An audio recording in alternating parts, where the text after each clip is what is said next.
So today we're going to look at some vertical stretch exercises for the left hand. Last week we covered horizontal stretches, that's this way across the guitar, stretching out across the frets. Today we're going to go over vertical stretches, which is stretching across the guitar in this way across the strings. So before we begin, what I'm going to do is I'm going to show you the exercises and just like play through them a little bit, just showing you the basic idea, and you can pick that all up for free and just follow the video.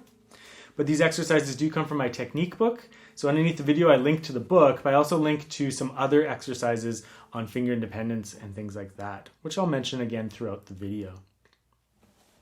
If you feel like supporting these videos, there's also a link for that underneath the video to keep these free lessons coming. So I'm going to show you 3 exercises today, an alignment and stretch exercise,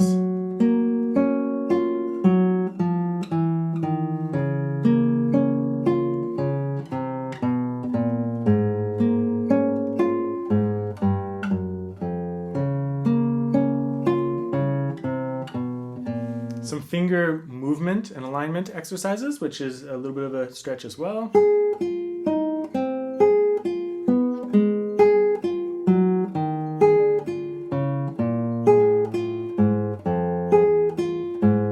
And we cover multiple finger combinations for that exercise. And then I also show you this kind of alignment, coordination, and vertical stretch exercise, which is chromatic counterpoint.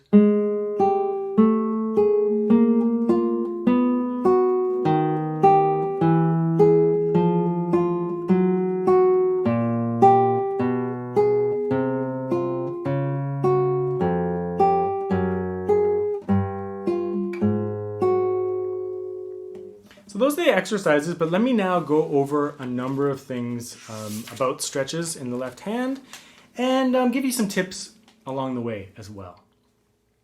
So before we begin though, if you feel any strain in the left hand, just stop and stop for a few days. It's not worth getting injured over. The other thing you should know is that when I teach students, I usually will just give them like a little part of an exercise, like the first part of an exercise, and I send them home for an entire week with just that first little part to kind of start loosening up their hands and to get their hands used to the stretch. So I wouldn't usually assign like 3 stretch exercises all at once and tell the student to practice it all. That would be too much all at once, and that can cause injury. Also, you need a strong technique foundation in order to accomplish stretches, so you need to build up your technique in small bits before doing a whole bunch, right? So I'm going to talk about that again in 1 second. Okay, so before we dive into each exercise in more depth, one thing you want to know is you must have a good left hand alignment and guitar position in order to accomplish stretches. I have another video for kind of beginners on how to do stretches, which talks about posture a lot more, and I'll talk about that a little bit today, but check that one out. Also, my book has a lot of finger independence and alignment exercises, starting from real basic ones like just 1 finger per fret, but learning how to hold the hand properly and not be misaligned so that you have to stretch out for notes. So I really think that stretches are very much connected to your general foundation of technique that you've built up, to relaxation in your left hand, which is connected to accuracy as well. And also this is all related to your technique in terms of like alignment of the guitar and your guitar position and things like that. So all of those things in combination with a strong foundation give you the ability to do vertical and horizontal stretches. So it's very important that you've covered that stuff. And my book has all sorts of exercises like fixed fingers where you just practice moving 1 finger, right?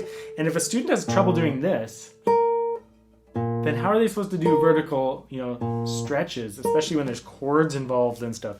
You need a high level of finger independence and a good level of alignment to accomplish these exercises. So make sure that you've built up a strong foundation, and if you need a book to do that, you can use mine, but all technique books do this to some extent. I've tried to make mine as progressive as possible, so as you learn the exercises in the routines, you build up a foundation. So You can check out those other videos. I have a big list of videos in the YouTube description, so check those out for additional information on that stuff. So this first exercise that I showed you,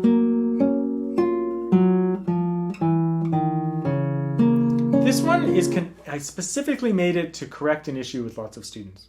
So there's two issues here, the fourth finger and its alignment, how it's usually your students' hands are sometimes like this, and then they stretch out the pinky finger trying to reach things. Whereas what they really need to do is bring this knuckle in so they can reach any of the notes on the fretboard. When my knuckle's over here, I can't even reach past the third string.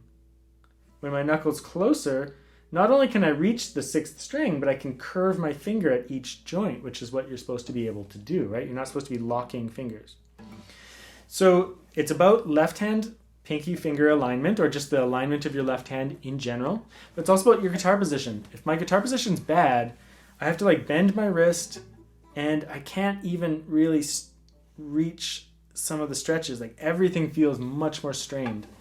So you have to have a good guitar position and a good hand position in order to accomplish the vertical stretches, or the horizontal ones too. So it's all connected. That's why studying with a teacher is so important, because they put you on this like progressive path to build up a foundation of technique that leads to bigger and bigger stretches and more relaxation and accuracy. So in this exercise, it really encourages the fourth finger and this knuckle here to be very much like lopsided in the opposite direction that students usually are. Students are usually like this. This exercise encourages an opposite kind of direction in the hand.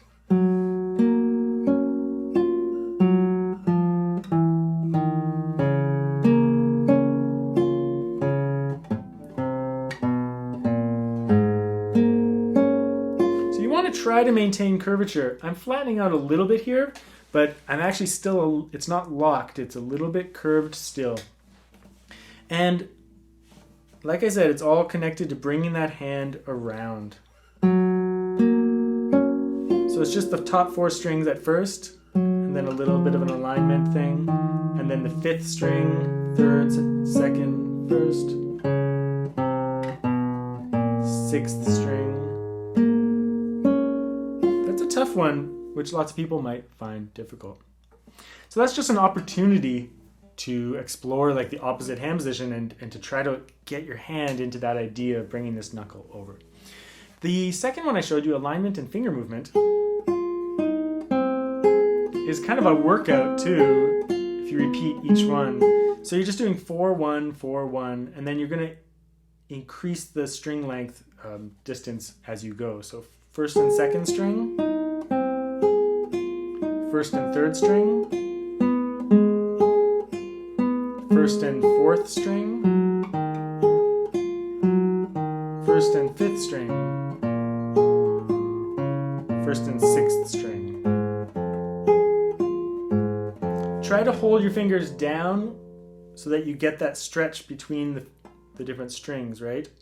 So don't let go of the string until your finger needs to be used again. So keep your fingers down until they're needed to play another note.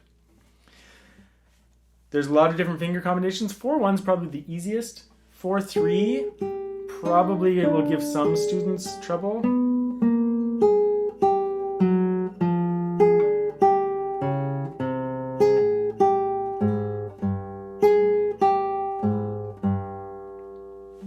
3-1 is probably pretty easy. Although I feel a little bit of strain. 2-1 probably pretty easy. When you're focused on this side of the hand, try not to let your hand drift too much. I was even noticing mine drifting a little bit there. Keep your knuckles all aligned. The one that I have the most trouble with, and probably lots of other people do, is these two fingers. They don't like to separate very much, so it's harder to play close to the fret. And you may find as you increase the stretch here, it gets a little bit tricky.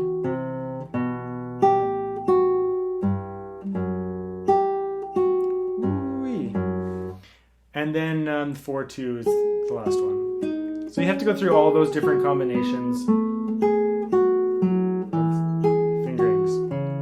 Part of this is just finger independence, learning to control your fingers, right?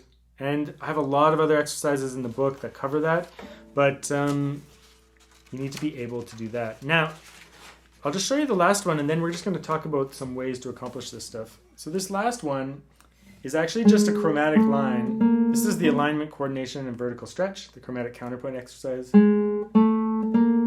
That's the lower voice. Oops. So it just goes through chromatically, and same thing with the top voice, it just starts somewhere else.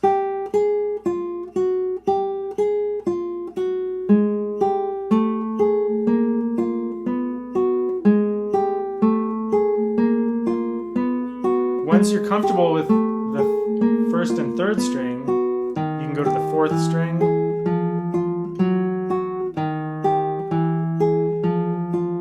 And then the fifth string.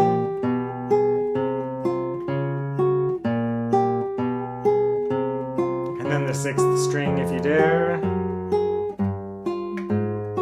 So when I teach students, I would never assign this whole page of exercises. Like I would never do all the way to the sixth string on the first lesson. I would send a student home with just this for a week. Just the third string and the first string. You need lots of time, and maybe I would keep them on that for a month, or longer. It really depends on the student. I've had students that, they've worked all their life and their hands are a little stiff, and they take a little bit longer to get used to this stuff, but they get there, it's great. But it just takes longer.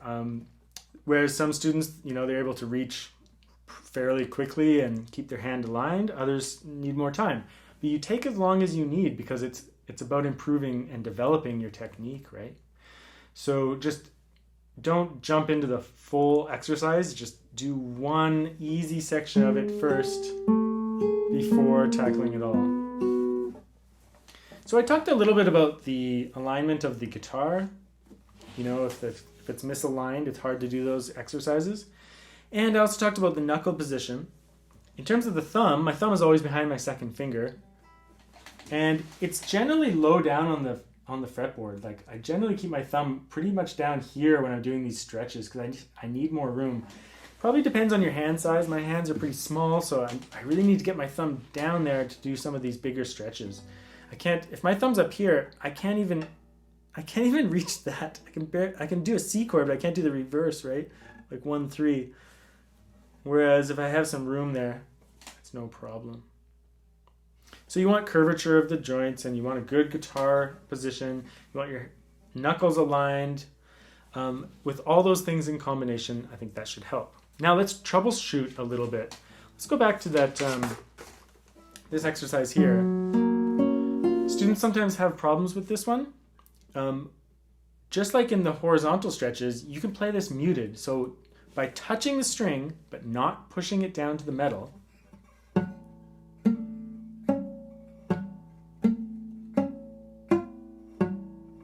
you can play the exercise without the tension.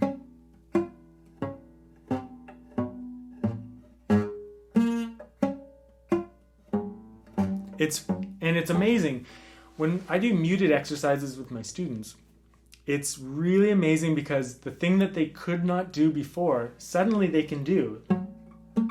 Even on the sixth string. And they'll be like, wow, it's not that hard.